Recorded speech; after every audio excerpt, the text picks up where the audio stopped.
Ayan, hello po, shout out po sa ating lahat. Mayroon po tayong reaction video po, no? Ayan, sa isa po sa post po ng mga Jumcar supporters.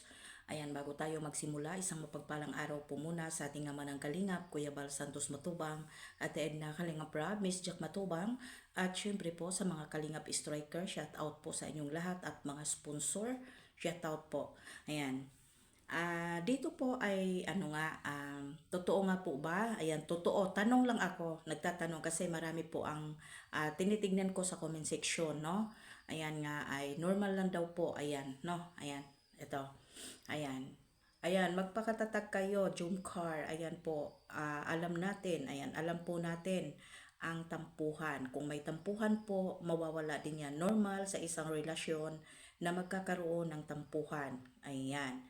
No, ayan, normal daw sa isang relasyon. Tapos dito sa mga comment ay sabi niya, ayan, normal lang po yan kung mayroon po kayong hindi pagkaintindihan o tampuhan, normal sa isang may relasyon. Ayan. Ayan, magpakatatag kayo, Jungpar.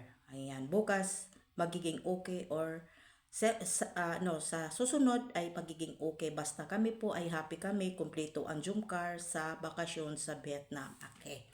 Ayan, para sa akin po, wala naman tayong ebidensya na magsabi na nagtampuhan or nagtampo si Carla or nagtampo si Jumar dahil hindi daw pinapansin si Jumar ni Carla. Grabe po itong mga marites, no? Grabe talaga itong mga chismosa, no, na para bang nandoon sila mismo sa mismo po na na nakita or narinig or na po ba nila na hindi po kinakausap ni Carla si Jomar. Grabe, sus Ginoo ko. Grabe na tong mga marites na ito na mga chismosa, no? Ano po ba ang gusto ninyo? Lagi na lang ngingiti, lagi na lang nakikita natin na nagsasama. Okay naman po, masaya naman po, sinundo si Carla doon sa team ng team Kalingap, sinundo sa airport sa Vietnam. Tapos nakita natin na masaya, pero yan, nakita po natin na pagod yung bata. Siyempre, pagod si Carla dahil galing sa exam, diretso sa biyahe. Ayan. Pero kahit papaano nakapahinga din po siyempre sa airport sa Manila. At siyempre po sa aeroplano nakapahinga o nakatulog ba. Pero para po sa akin, wala pong tampuhan yung Jumcar. Nakikita po ninyo yan sa mga sa mga ngiti or banding po ng Team Kalingap kasama ang Jumcar. Di po ba ay pinakamasaya? No. Ano po ba ang gusto ninyo kapag nakasimangot ba like this? Mayroon po pala akong ipakita sa inyo na yun pong post yun post po kasi doon sa isang supporters po ng Jumcar ay nakasimangot po kasi si Carla na mayroon kasi siyang picture na nakasimangot. Please naman po yung mga supporters po ng Jumcar, huwag kayong mag-post na nakasimangot po yung picture or kasi masyado pong sensitive yung mga basher po ng yung mga basher masyadong sensitive na makatingin po sa Jumcar kasi ang mata po nila 24 oras na nakatingin, hindi na nagpahinga. Kasi alam nila lahat tingnan nyo ngayon pati post po ng isang supporters po ng Jumcar ay pati picture binigyan ng kahulugan. Para sa akin masaya, namasyal masaya. Ayan, laging nakangiti. Anong gusto po ninyo? Lagi na lang pong di para nang sira ulo yung bata. Diba? Kitang-kita po sa kanila pong po nila na okay sila, walang problema. Hindi totoo na nagkatampuhan ang Jumcar. Yun lang po ang masasabi ko, no? Kasi masyado kayong marites, mga madam. No, masyado kayong binigyan niyo ng kahulugan yung pagka simangot ng picture. Baka naman po kasi yung pag-screenshot ninyo ay sinadya talaga ninyo na hindi ngumiti si Carla.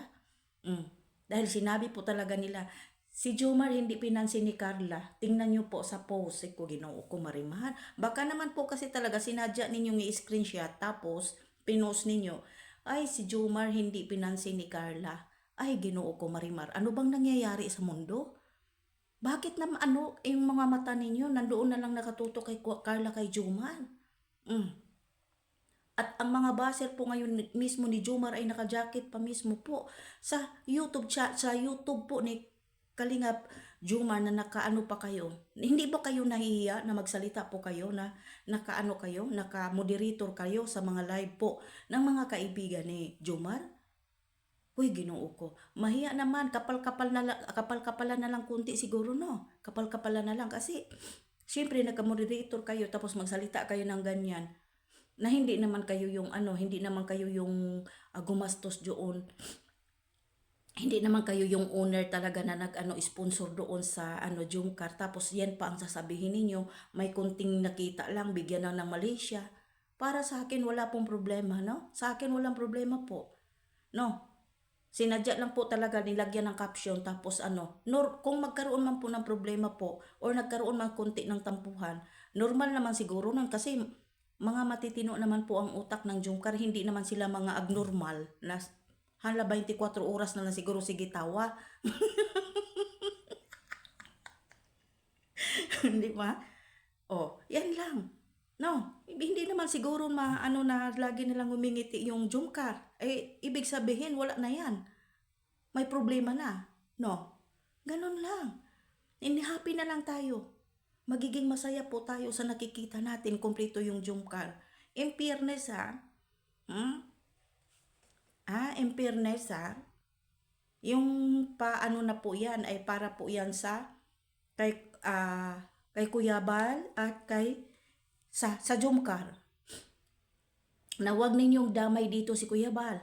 Ha? Dahil sa totoo lang, kay kung wala din po inaman ang wala ang Kalingap, wala Jumcar. Isipin natin mabuti yan ha. Yan. Hanggang dito na lang po. Maraming salamat po. God bless po sa ating lahat. And I love you all. Good luck po and shout out sa Jumcar 23.